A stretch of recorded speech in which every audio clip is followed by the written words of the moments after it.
Hello everyone, I'm Dante the West, and I'm here with my special guest. Shuichiro12.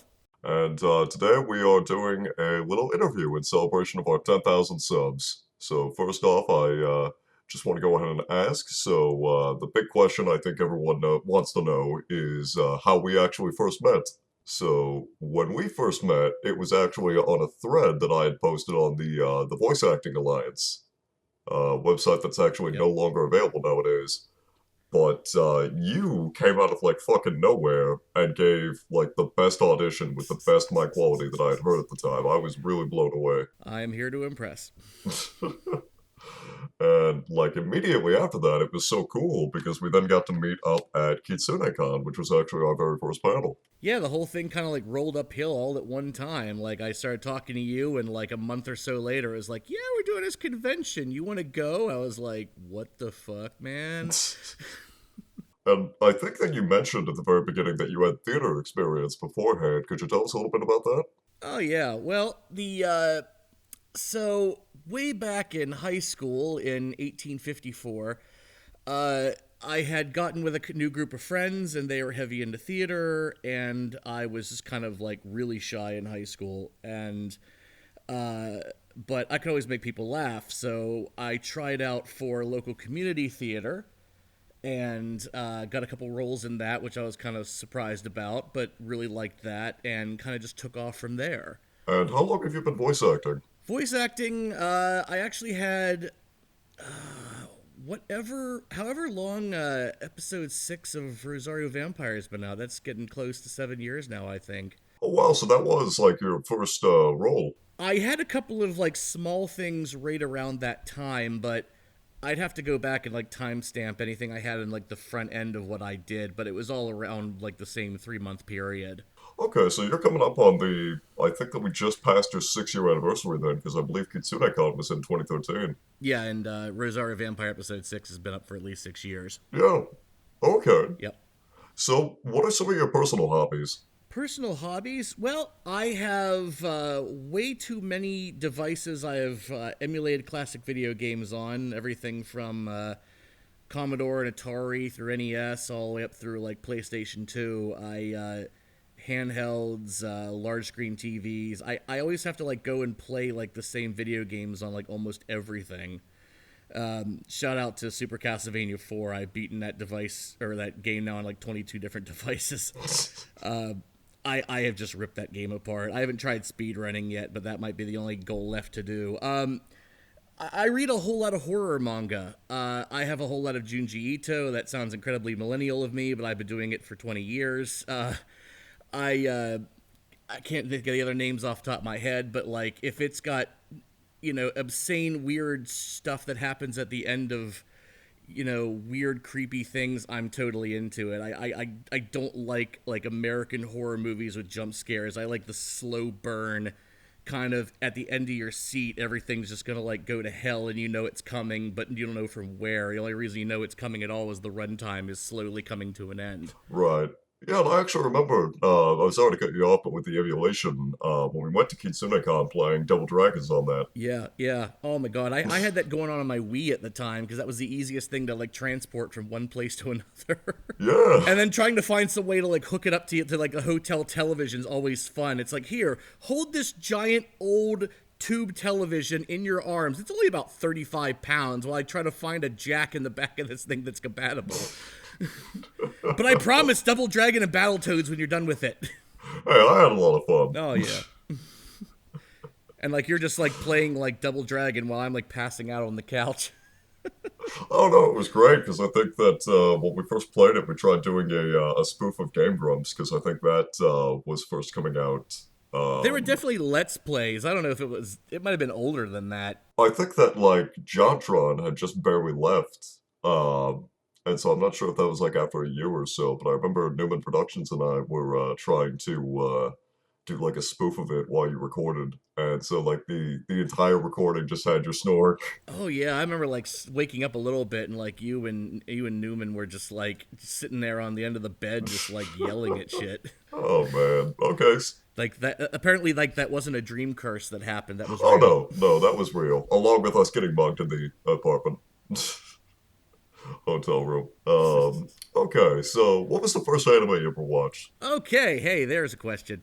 Okay, so the first anime I ever watched was Neon Genesis Evangelion back in, oh my god, I was like 14 at the time, so this is like 2 years after it came out.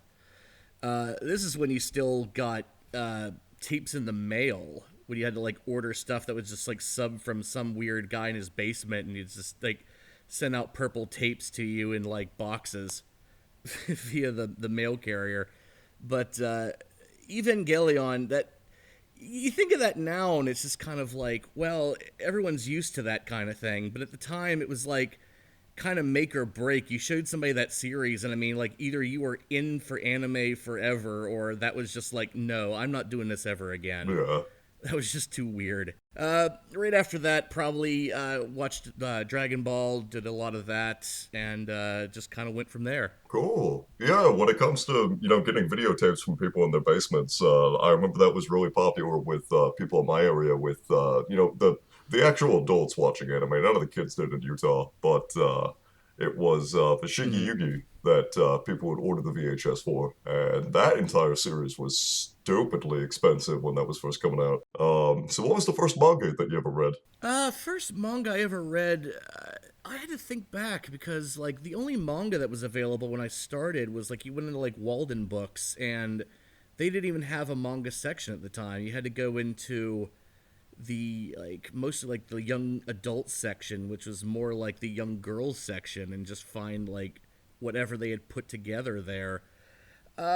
Oldest one I could think of was a series called Miracle Girls, which I can't remember who wrote it, but I was only able to find like the first 5 volumes, and it was so tongue in cheek, it was ridiculous. But going way back, because I'm a teen of the '90s. I mean, I read all of Marmalade Boy, which we were big into the anime at the time, and Kodomo no Mocho, which is known here as Kadocha, and that it kind of just evolved from there. I've got closets full of manga. I mean, I can't say I like manga definitely more than anime, but I mean, sometimes just the graphic novels are just so much more fun to read than even the anime turns out to be. Some of them just have beautiful artwork, kind of like Hellsing. Yeah, there are a couple artists, and I'm gonna blank on them right now. That I mean, like I'll just buy the manga just based on the artist that drew it. That'll just keep me in there. So some series I've literally picked it up almost just because of the cover, and it's like you just start reading it from there. And I'm like, even if I don't like the story, I'm like, I just gotta leaf through it every now and again. Yeah.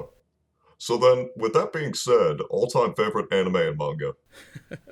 Boy, that's not gonna come down to one choice. Definitely, longest lasting is probably JoJo's Bizarre Adventure. I haven't read all the manga, but I've digested the anime, all 5 parts of it now. I've read, of course, I said Kadocha and Marmalade Boy because the manga are so much different than the anime. So I've had at length discussions with people at like conventions and in my personal life about the differences between the manga and the anime on both of those. I have never watched the anime for Sergeant Frog, but until they stopped producing the English translation of Sergeant Frog, I've read the crap out of that. And of course, as I mentioned before, like horror manga with like Junji Ito and several other artists, I've digested all of that, like way too much of that.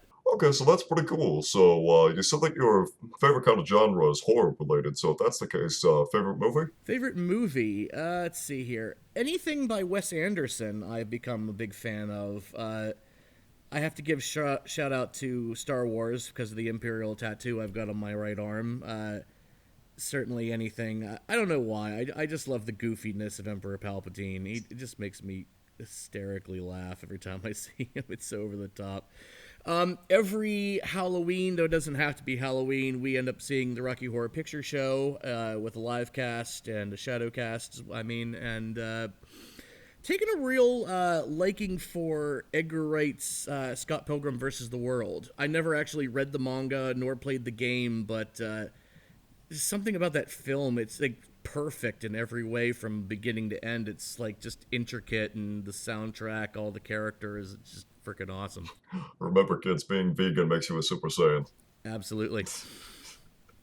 Okay, so what kind of music do you like? Do you have a favorite band? Favorite band, longest lasting, would be Nirvana. I digested them way too much. Owned every studio album, listened to a ton of B-sides. I haven't listened to a lot of music really since like the end of the 90s. I didn't kind of like freeze in time or anything, but just a lot of stuff has been crap since. Of course, I was big on the alternative scene when it was out at the time. I'm also a big fan of like dance club music, but I don't know what to call the genre. It's like not any of that kind of like crap you hear now in like clubs, but kind of like old school, like just dance club beats from like the 90s. Anybody who's like kind of carried on with that, I've listened to way too much of it and drove too many people insane with it. So, do you like Huey Lewis in the news? Well, not since your alarm kept keeping me up at conventions. Oh man. Yeah, that's a story. When we were at Kitsune-con, my alarm was not waking me up, and I had it set to Huey Lewis's "It's Hip to Be Square." And for whatever reason, after 20 minutes, Jeff did not have the courtesy to punch me in the back of the head or anything. So I just like go off into like I'm gonna use the bathroom before anyone else does because I can't sleep because Huey Lewis is making me too hip to be square or sleep. And then I come back out of the bathroom, like open the door. It's like creak hip to be square, boop, boop. And I was like, God damn it, get up, Max. Oh man. Okay, so favorite food? Favorite food. I am way too into pizza. I wish pizza had less calories so I could eat more of it. I have to go try a burger at like every new restaurant I go to, unless they just don't serve it. I have not tried to order any burgers at like a ramen house or anything, but whether it's like Red Robin, I love their burgers to death. Though they keep taking away my favorites after a little while, and I got to go make a new favorite. Any new restaurant I go to, like we're just traveling, it's like let's try this place, and it's like, what kind of burgers do you have? I just have to like find something that'll just make me come back to a place, and I don't care how much I'm in the mood for something else. Like we went to an IHOP recently, and of course they started doing burgers, and it's like 2 in the morning, and I'm like, okay, pancakes, pancake. Wait a minute, they have burgers. Oh my god, I have to try one of these. So there I am eating a burger with fries, and across the table from me, my wife is eating pancakes. And I looked at her, I said, I wish you hadn't ordered pancakes, because now I want pancakes, but I had to get this burger because it's my thing. And the burger was delicious, but then she was like, there's too many pancakes, so do you want to finish these? I was like, yes, please. That's right, I didn't get to ask you about that. So, how long have you been married? I have been, oh my god, now I'm going to get caught off guard. I, I have been married for, what is this, 2019, since about 2013, so like 6, 7 years. But I have known her since we're now over 20 years, because I met her back when I was doing local theater, like the second year I was there, and this was like right after I got to college. She introduced me to her, or rather, like, her mom was like, hey, you should totally go talk to that kid over there. And the whole reason, like, they noticed me was I'm always, like, way too over the top with everything I do. So, like, I'm, like, reading a role, and the kids are like, I say lines, and I'm like, hey, what's going on, everybody? I'm just, like, going way too over the top. And my wife has always been really big in the 60s music, so they heard my last name, Nesbitt, and thought I originally said Nesmith, which is the name of Michael Nesmith from the Monkees. Yeah. And they were like, oh, God. Like, you could totally have, like, the last name of, like, a monkey if you married that guy. And, I mean, this is before they even said a word to me. Like, I was some kind of, like, conspiracy theory I had, like, finally came to fruition on. And I was like, oh, so yeah, Nesbitt. It's like, oh, it's like a letter off. Like, I was some kind of, like, retarded twin of the Nesmith family or something. It's like, but it worked out, and, We're dating for a long time, and then we got married, and we've now been, married 6 or 7 years. So I don't remember the exact number of years, but I'm real close. So what you're saying is that getting married is easier than just changing your name. Yes, yes. Well, my wife can tell you all about changing your name after we got married because that was a fun process of many, many forms. And they're like, "Are you sure you're married?" "Well, this form you gave me said we are. Are you okay with that?" "I don't know. It was not as easy as it should be." After the wedding, I'm still not sure if I want to keep him. So, Sorry to backtrack, but I just remembered. So you said that Red Robin is one of your favorite restaurants. I actually have two memories of them myself. So my memories with Red Robin actually are two different occasions. Is when I used to be in school as an elementary school student. We grew up really, really poor. Is the teacher would actually give students coupons for a free meal at Red Robin if you did well on a test. So whenever there was like a math test or something like that, something I was actually good at, we used to actually walk to the nearby mall and get Red Robin for me just with a coupon. And the second memory is when I accidentally shut down a Red Robin. So I was driving my dad's beat up convertible, and all of a sudden the steering wheel locks up on me. So I have like no control over the vehicle anymore. I am 95% sure I'm going to die. And this was around the time I was around 18, 19. So I pull off the highway, the first exit I can, and while the steering wheel is still working, I'm able to pull into a Red Robin parking lot. Unfortunately, my cell phone is dead.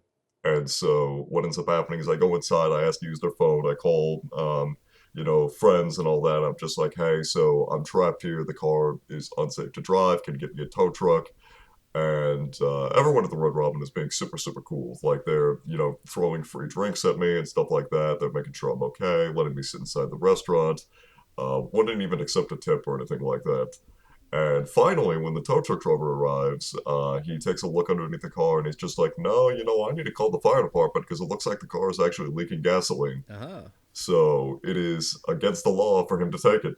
So they then have to call the fire department. So about three or four different fire trucks show up and completely block off the Red Robin. And this is around, I want to say, like 9, 10 o'clock at night. And so there is a long line of families that are now trapped in the parking lot waiting to leave. And the entire time I'm like trying to hide my face, going like, yeah, it's not my car. Please don't yell at me.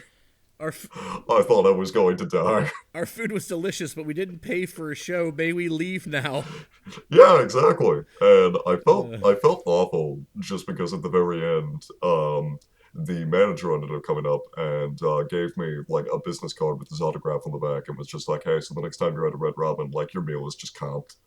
Like we feel so bad for you." oh my goodness. To which I was just like, "Oh, that's so nice," but now I'm too embarrassed to show my face. Yeah. But they're a great place. I haven't been able to go to a Red Robin since Utah, so that's been about 6 years now almost. Well, I guarantee you they have entirely different sandwiches now. I'm happy to try it. Yeah. Okay, so favorite choice for a pet? Favorite choice for a pet? I am definitely a dog person. We still don't have one yet because we have a guinea pig that's sassy and yells at me for vegetables all the time. But pet I've always wanted to get is a ferret. And I've been told many times over that you don't want one. And I worked at a pet store like some 15 years ago. And of course, they had ferrets. And my suspicions that I really wanted one were confirmed because every day I just went over to that cage and just like basically like carried one all the way through the store while I did other tasks and feeding other animals. And I was just kind of like, all right, ferret, we're going over here. And he was all too happy to oblige, unless they were asleep, which is like 20 hours a day. So it all depended on what hour it was. I was like, hey, I'm awake. Let's go. They're like, no. I mean, an asleep ferret is literally like a sock full of wieners. It just doesn't do anything. And it just has all this weight. It just limps. So, but, I, yeah. So, but for like the 3 hours they're awake, they're awesome. I totally dig it. I would like let them steal anything I have. I might have to put like a tile on my car keys, and it's like, yeah, check inside the ferret cage. You'll find them. It's like I don't know why I just don't look there to begin with, but yeah. No, that's cool. I've never heard ferret before. Yeah, You're yeah, almost making me want one now. yeah. They're awesome. Okay. So what are some other interesting facts about you? Interesting facts. I think the weirdest fact that no one will care about, but as no one else can say, is I've moved 4 times since. Well, counting my childhood home, we've moved 4 times. 3 times we were in my parents' house, and then once after I got married. And every one of those residences is within 10 minutes of each other. So I've never moved out of state, I've never moved out of city.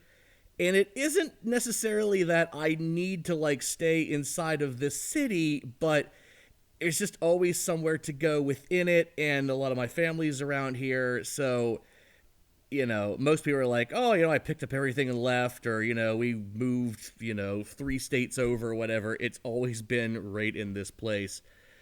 So now we're in, up in an apartment in a 150-year-old building, and I can overlook the Ohio River, and it's just crazy how different it looks from anywhere else I've been, but it's still within the same 10 minutes of everywhere else.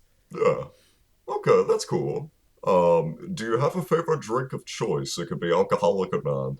Favorite drink of choice? Don't really drink that much with alcohol. I don't have any problem with alcohol. I just never really care whether it does or it doesn't. I don't really like being inebriated that much, but pretty much anything with like blue raspberry or lime in it, I will drink it. Like limeade is a favorite of mine, though I can't really find anything around here. Like our Kroger stopped selling it like a couple years ago, and I've never been able to find it since.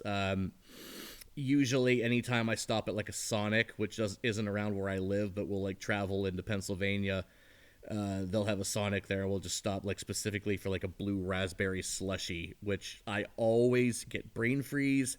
I always like my mouth gets so cold and I just have to stop, and it's like after every sip, and I still do it.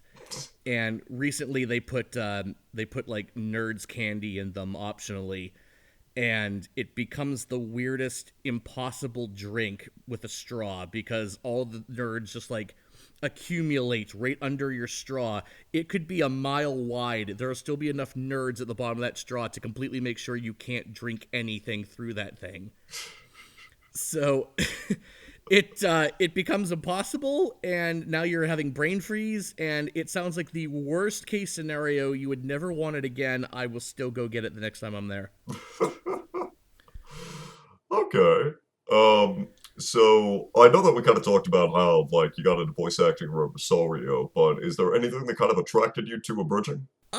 So of course I was always a class clown when I was younger, and I'm kind of like an introvert extrovert where like I don't like big crowds, but some after I get comfortable enough, like you can't shut me back up again. So I got into acting when I was in high school after a number of my friends kind of like just kept poking me till I got out of my shell and did it. And then by the time like there was no other acting to be done around here, and then I was of course on the internet, and of course anime was really hitting its kind of cliche at the time, and of course that was the time that Yu-Gi-Oh! Bridge came out from Little Karibo, and then just kind of the whole thing just started flowing downhill. So I'm sitting there, and I had been singing for a while as well, and I was like, man, his voices are crazy, and he does all of those. What if I could do any of those? And so I just started like doing those voices. I'm like, holy crap, I could pretty much, well, within earshot, do about anything he can do. I kind of wish I could do this. So I kept thinking, no, I don't know where to go. I don't know what to do. And suddenly, like, Voice Acting Alliance, like, hit my radar, and I was like, oh, okay, here's this thing.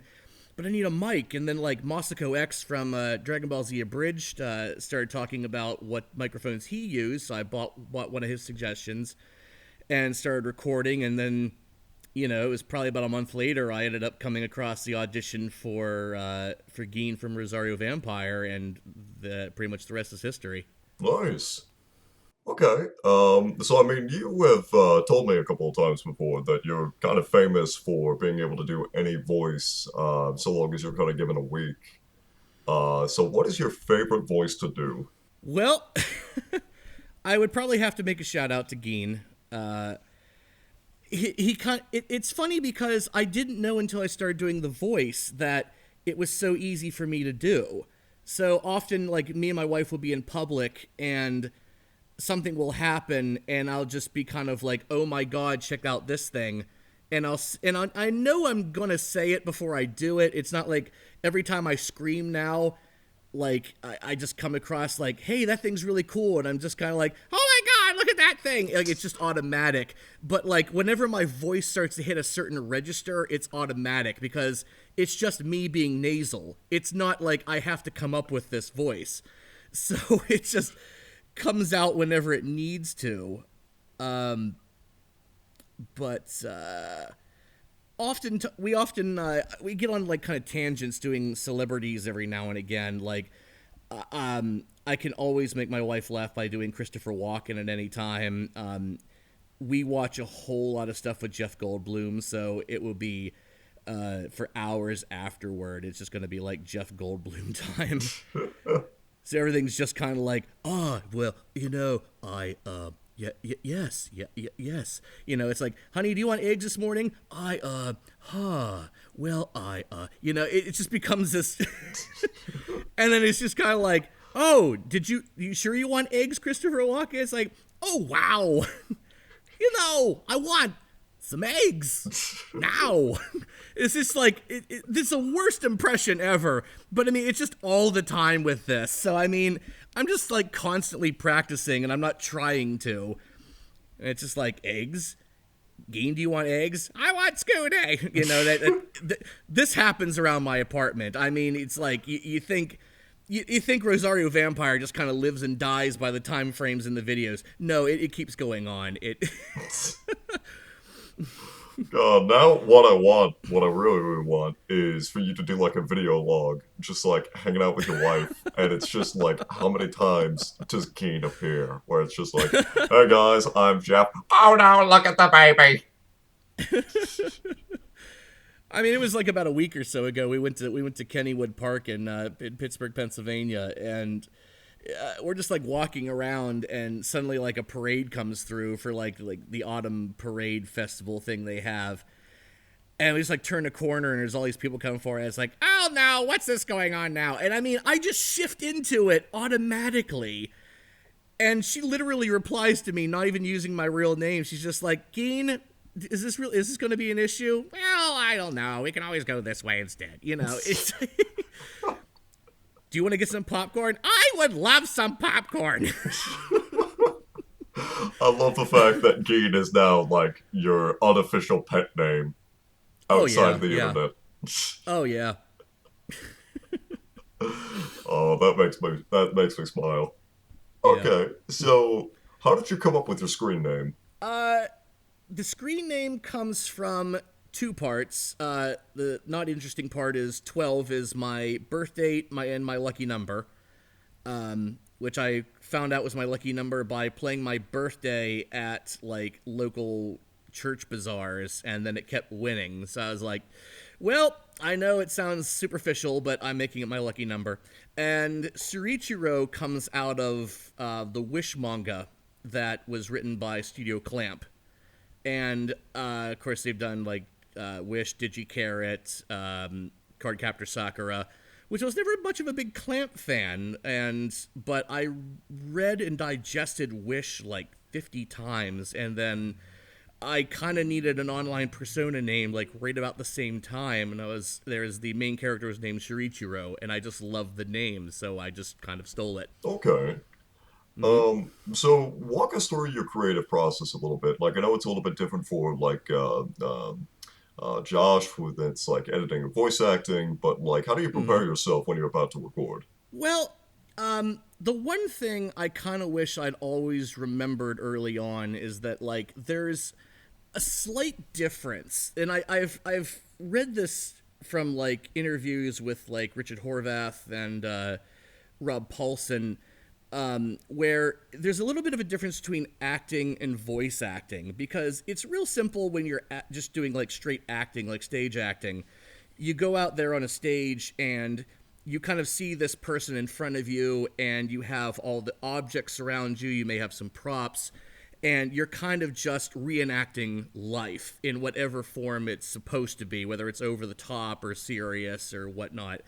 And that kind of gives you the motivation to pull everything out of you. Like, you need to feel an emotion, and you need to like figure out what you should be feeling during that time. Richard Horvath put it as, you know, a lot of actors try to like feel every emotion at the exact same time, and you can't do that. You're only one emotion at a time. So it's like, are you trying to be sorrowful? Are you trying to be very enthusiastic? But you can't be all of them at one time. So when you're on stage, that's kind of, I think, easier because you're able to see what's in front of you and you're playing off everybody else. But when you're voice acting, it's just you and a microphone. You don't see any of the other characters in front of you. So something I kind of wish I remembered in the beginning was that you kind of have to do the same process even when there's nobody there. So like the difference is like now I will do all the lines, but like as I'm delivering the lines, if I'm angry at the person in front of me, like I'm sitting here like pointing at someone who's not there, like, you need to get this over here now and do this thing, because that kind of brings out the emotion that you're trying to put out there. Because if you're just talking, you don't hear yourself in your head talk, and you just lose that kind of motivation, the emotion, the fervor that you're trying to bring toward it. Yeah. So process, I mean, I forget who said this at one point in time, but they said, maybe it was Billy West now I think about it, they tried to say how you like try to bring a character out of yourself, like, you know, because Billy West does like so many different voices, and, you know, if it's like Geen, you know, it just kind of comes out of you, but if it's like another character, like, and you don't hear it, how do you bring it back out of you? And there's always this kind of like key line that you always say, that you can say it from memory and it's always correct. So you try to find like that one line. So it's like, even if I did like Christopher Walken or Jeff Goldblum or whatever, like there's a line that flashes in my head that I know exactly what it sounds like and how it feels coming out of my throat when I say it. And that always gets you back into it. This is kind of why, like, even with Dr. Stone recently, like before doing like every line of Taiju, every line before I've said it is I'll just go, I shit my pants, because every line, when I say it, it always comes out as Taiju, no matter where I've started from or how it ends. So as long as I start with that line, everything after it sounds exactly like it. So you've always got to start with that. Yeah. Yeah. No, I've got But the exact same thing going on with Skune. It's always me just going like, Mocha! yeah, which is kind of him always being stuck under her thumb. Yeah. But yeah. So, yeah, I mean, but like trying to create like a character, like if they just say like, you know, it needs to be like a teenage voice, it needs to be an old British man, whatever. I mean, you're always going to work off of something that you've heard or seen before.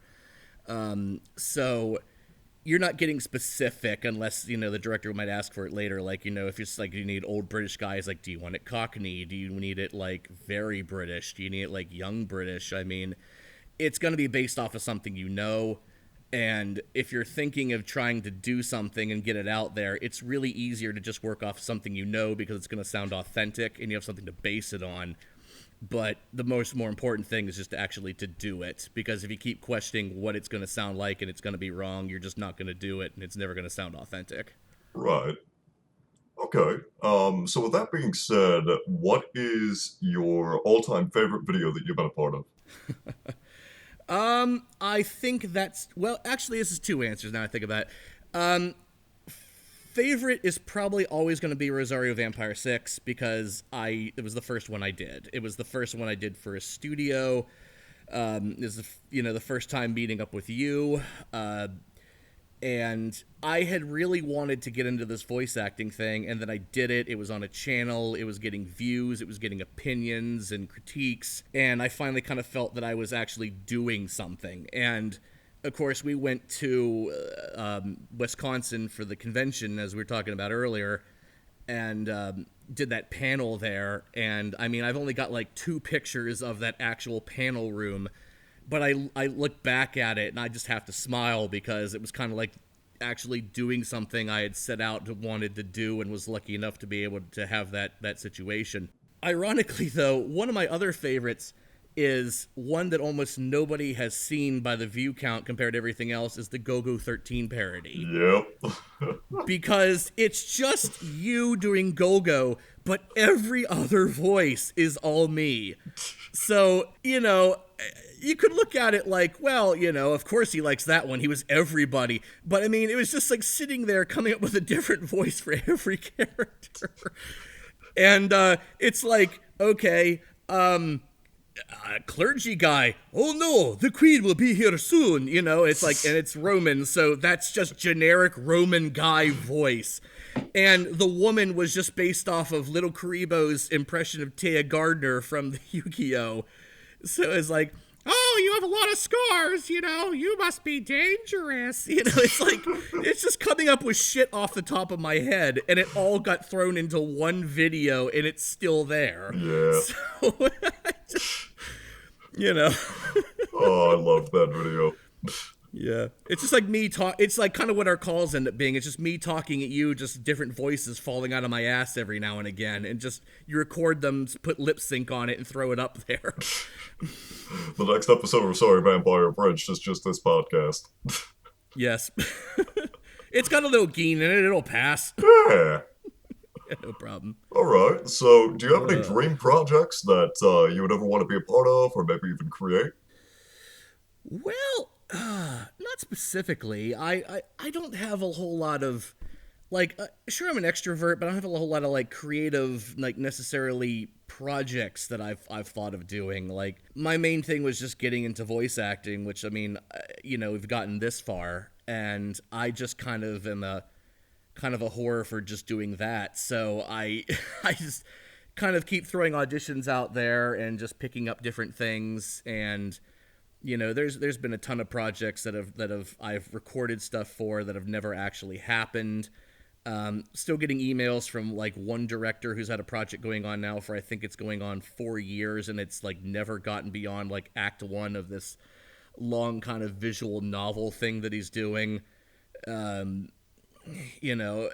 What's had the most success by far, I mean, has been Blood Yokai Studios, and just, keep trying to put more stuff out there, and, it's still unfeasible to me that, we can get in like a live stream or something and people show up, and hearing like the kind of excitement that people have about that is just, it's still, every time I hear it, just as mind-blowing as the last. Like, I never think anyone's like gonna actually like it, and then they're like, oh my god, it's that guy, you're doing that voice. I'm just like, this is crazy. I mean, it kind of just falls out of my ass. I mean, it's like, I just, it kind of sounds like that abashed speech every celebrity gives, like, I never thought I'd be popular. It's true, though. I mean, I don't care if it's just one person. People smile, and you can feel that in them, and it's just kind of like, I just love that. And it's doing something that, I mean, I don't know if you want to talk about, like, I'm not going to say, like, God-given talents or anything like that, but, I mean, it's like, I could have sat here for 4 hours and just, like, came up with, like, some kind of, like, crazy-ass voice I, like, put all this effort into, and so far what's got the most attention is just like, okay, just talk through your nose, that's no problem, and it just it gets all the attention. So, I don't know. I mean, Richard Horvath sounds like Zim all the time anyway. I mean, you really don't have to make up a voice to do that with him. It's just like, I am Zim, and it just comes out. And you're walking through like a Target, and Skylander's stuff is there, and it's just like his other character, and it's just kind of like, I am not Zim, and it's just the same voice, but it works. Okay, so 2 questions left. Then we're gonna have to go ahead and wrap this up. Alrighty. So obviously, this is a given, but best memory of a convention. Okay. Let's see. Actually, you were not at this one, Max. This one goes back even further. Le gasp. I know. How old is he? Le gasp. Anyway. No one knows how old I really am. And so we were at Otakon, which is in Baltimore, Maryland, in like 2002. And we're getting loaded into this giant convention hall for, I want to say, I think it was it was a concert, I want to say, but I can't remember who it was for. But anyway, so they're kind of overloading this convention hall, and the thing's supposed to go off at 8 o'clock, and 8 o'clock rolls around. There's still at least 5,000 people outside the doors. So they just keep loading people in, and they send this staffer up to the front of the convention hall on the stage, and he just like grabs a mic and he's like, okay, they kind of like pushed me out here to tell you about just hold your horses, we're gonna get everything together, and I'm gonna entertain you for like 5 minutes if that's possible. And we're all just so wound up, and I mean, like, the convention's like electric, and we're all just like, yeah, do stuff. I mean, like, this is not just like me yelling, this is like thousands of people. And so he's like, okay, so I'm gonna do stuff. Yeah! Man, you guys are crazy. We're all crazy. I love you guys. We love you too. And he's just like, all right, simmer down, or we're gonna have to release the poison gas. And in unison, the whole convention center is going, poison gas, poison gas, poison gas. You're Like, breathtaking. well, if you really want it, here we go. Yay! Oh, that's awesome. It was awesome. Okay, so I was final like, question. yes. Who is your waifu? Oh, it's like you saved it, like you're gonna blackmail me with it. Let's see. If I had to pick one, it's probably gonna have to still be Belle Dandy from Oh My Goddess. Okay. And I'm gonna bet nobody remembers that character because it's way too old, but it was one of the first like shoujo series I got into. And it's kind of like one of those, like, deity, angel, whatever, comes down to earth and just gets like really smitten on a character kind of thing, which is ironically kind of like how Wish is, when I was talking about my screen name. But it's just, when you're a teenager, it was like one of like the first times like you kind of like read something and you felt like what a character was feeling for another character. And we kind of like talk about that all the time now, and like, people write fan fiction and shit, and it's like, oh, you're making up like feelings they don't have or whatever. Just the way they wrote that about the character, like, guy who just kind of unabashedly has nothing going for him. I mean, this is like every protagonist in shoujo manga, but so she just kind of like descends down and like tries to make him happy, not with a blowjob, obviously, but it's and it's just like the development of the character. Like, you could just feel like, she just kind of understood slowly but surely these, all the emotions that they were having, and just so really awesome character. I don't even know how to explain it. I'm not gonna sit here and drool on myself here trying to figure it out, but of course, also you can talk about oh god, I've dropped a name. Rem from Oh, Re:Zero. Re:Zero, yeah. Kind of the same thing. It's kind of like we always kind of like draw these characters together, and I know all the Amelia fans are gonna kill me for listening to this, but it's like that whole speech from episode 18. It's like she really kind of gets it, where it's like, I didn't just see you and I just said I love this person. She really understands and just tells him, throughout. It's like, here he's just seeing all of his flaws, and she's just sitting there like, everything about you, from like, the shape of your hands to the way that you sleep, everything, I'm just enamored with that. And you could say that's kind of creepish, but I mean, you can tell, I mean, literally, it's the way that she kind of absorbed what kind of a person he was, and even if he can't see that about himself, that she can, and Yeah. she'll do anything she can to make him embrace that image that she has. And that's the kind of thing that you kind of grab onto later in life, like, you know, everything you date in your teens and it's fleeting, but like later in life you're just kind of like, you just want to see all that come out in people, like this image you see of them, you just want them to see it too, and you try to fight so hard to make that happen, and sometimes it's impossible, and that's really what gets you down sometimes. But it's kind of like, you won't stop fighting because of how important it really is. So that's what kind of comes out in those characters, and that's why I gravitate to them so much. Right, and that actually reminds me of kind of like what you were talking about, of how like all these things kind of seem almost unimportant. That reminds me of a scene that I really love in Good Will Hunting, which is Mm-hmm. between Robin Williams and Matt Damon, where he's talking about his wife, where Mm-hmm. the memory he's bringing up is his wife Yes. constantly farting in bed, Right. where she farts so She loudly she actually wakes woke up the herself up. dog. No, Yeah. she Yeah. woke herself up, and then we blamed it on the Right. dog. Right. Yeah, Right. where it's just like, it's just one of those things where you never really appreciate a moment until it becomes a memory. Right. Right. And like all Yeah. these little things that just kind of make you drawn to a person, like it's very difficult to kind of convey that to someone else, but it's just one of those things where like when you see it, it just, it becomes a part of you. Yeah. And it's as cheeseball as it sounds, it's kind of like that idea of distance makes the heart grow fonder.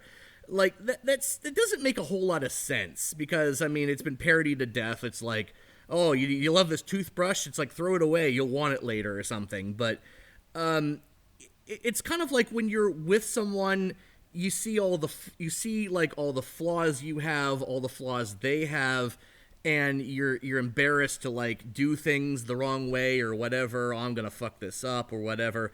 But as soon as you step out of the room, and suddenly the first time you think back to someone, then you start thinking about like all the things that you wish that you were doing with them at that time, and that's when it occurs to you that like none of the other stuff matters. So Yeah. yeah, it's just kind of like, I can remind my wife of stuff that happens, and it's just kind of like, she's like, would you stop talking about that? It's embarrassing. I'm like, no, that's the kind of stuff I come back for.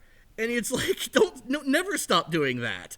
So it's just, that's you're hooked then. That's kind of what I'm saying. Oh yeah, and I mean Yeah. sometimes people just do things that like they don't even realize the impact. Like I remember I had a neighbor who like his wife would swoon every single time he would roll up his sleeves, Mm-hmm. and it would just be one of those things where it's just like, man, that just seems so unimportant. No, no, no, no, watch this. Hey, honey, rolls up the sleeve.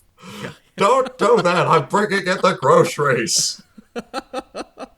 Oh, always. And one last thing, it also reminds me of a line from The Crow with Brandon Lee. That's Yeah, that's also showing how old I am. But he's having a speech, and of course, The Crow is about like a guy who comes back from the dead to get revenge on the people that killed him and his fiance. And Brandon Lee is talking to the guy from who played in Ghostbusters. I can't think of his name. And he's like telling him is like all about all these trivial moments, and his fiance would always talk about them as like all these small things, how much they matter. And he's like, when I was alive, I never thought any of those moments mattered. And he's like, now that of course she's dead, he's dead, and he's back for like one night to extract revenge, he's like, I have to tell you, the small things, none of them are irrelevant. Every last part of it's important. And that I've kind of tried to remember that in just regular life. It's just kind of like you get up in the morning like, oh crap, here comes work. I'm going to deal with this kind of thing, and come home. I don't know what the hell I'm going to eat for dinner. The more you put into it, though, the more it all matters. And I've tried to remember that as much as possible. It's like, just give every last inch, every second. It will profit. Not necessarily with money, maybe. I don't know what you're looking for, but it does work. So I don't know. We've gone off on a complete tangent here, but you've got more deep conversation with Shuichiro12 than you may have ever thought. well, I think people enjoy it. I mean, I sure am. Yeah. Yeah. Right. Well, I think that pretty much concludes the interview. And once again, thank you all for 10,000 subs. And thank you, Thank you guys Shuichiro, for very joining much. us. You're very welcome. Is there anything else that you'd like to say to end the interview?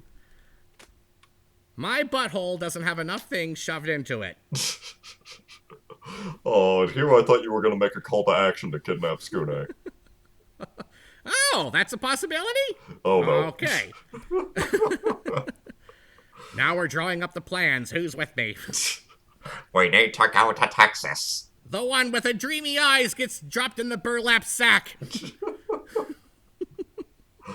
All right. Well, thank you guys so much for listening, and I guess that concludes the interview. Have a good night, guys. Bye.